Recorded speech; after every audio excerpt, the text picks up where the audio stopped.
Okay, so Gene, the Nokta Simplex.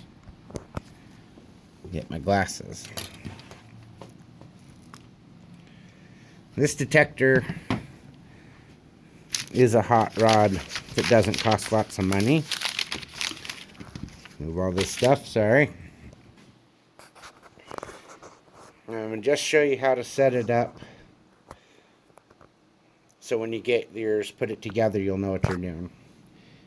You have left and right arrow keys, up and down arrow keys. Down turns it on. You have a pinpoint button. I'll show you that.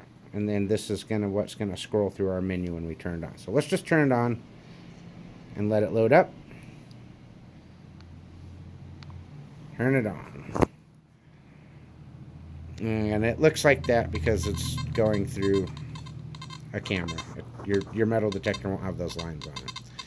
So right across the top first, we have different search modes. And really, almost everybody uses this one right here with the one called Park 1. Get in there closer. Originally, the Simplex had 4 modes: field, park, beach, and all metal.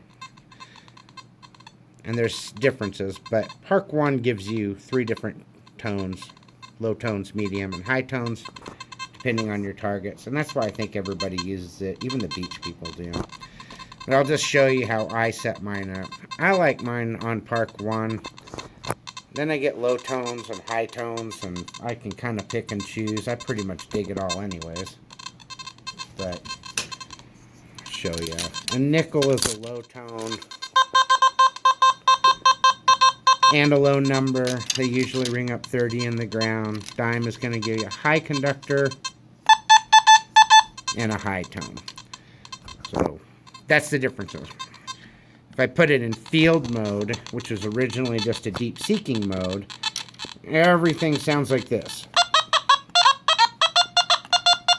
Which is great, I can hear it, but I don't have any kind of indication out of the gate. I have to kind of look at it and see if I have a low conducting target. So we're just going to do Park 1. Don't know why they left Park 2 in there. Beach, all metal, and you can just scroll through. Over here is your sensitivity. That's done with the up and down keys. I don't have it turned up because I'll show you why.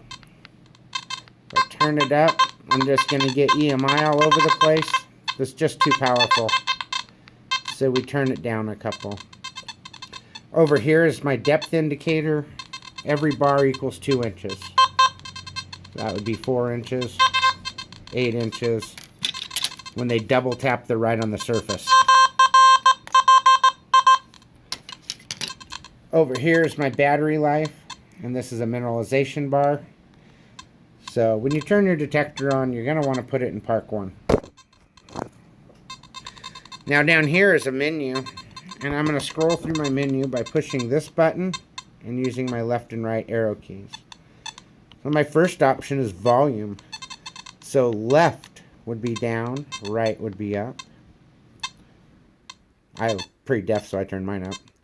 Next option is ground balance, and that's done by holding this down and pumping it on the ground till you hear that sound. Once you hear that little beep, it's ground balance, and you can just roll. Next option is rejected volume. So it has a speaker and nails. So if I want to hear nails, which are going to give you a low grunt, like and a low number, like 4 or 5, go ahead and turn that on. It's good for looking for old home sites. If it drives you nuts, just turn it off. Uh-oh. Get back in that one. So, volume and nails.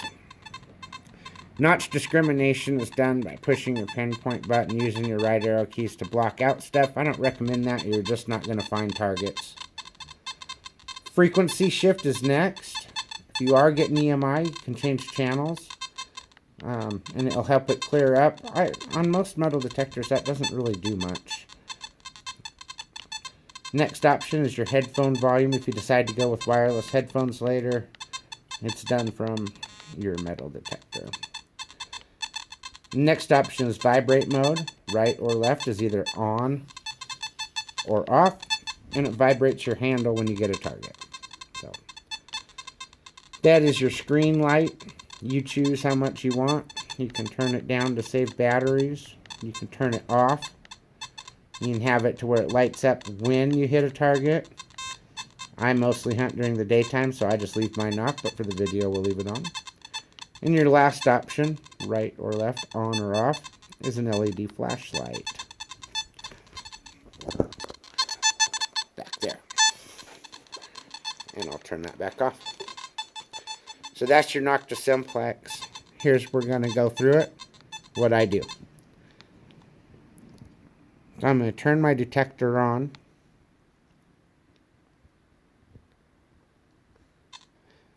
I'm going to make sure that it's in Park 1. I'm going to make sure my sensitivity is 2 bars from the top. I'm going to go down to my menu. 1, 2 to my ground balance.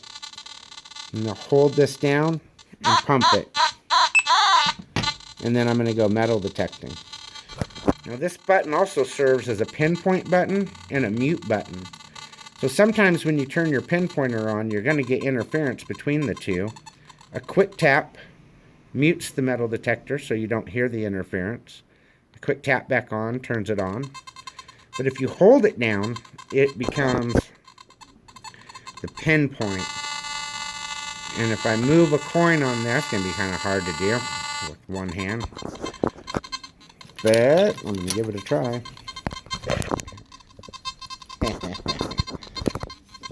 I'm going to put the coin right here in the middle of the coil. And you're going to know. We'll just do it over here. So when it's in the middle, you see that? Then it will make that big loud noise. This is really hard. Guess I could do it like this. Put a target there.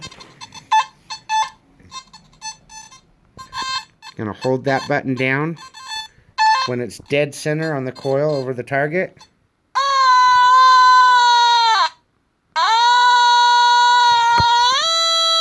Dead center. So now you know where your target's at.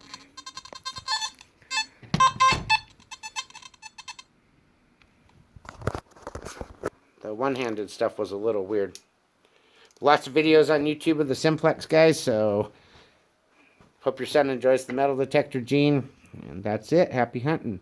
Let me know if I can help you aim more. Have a good day. Simplex, baby.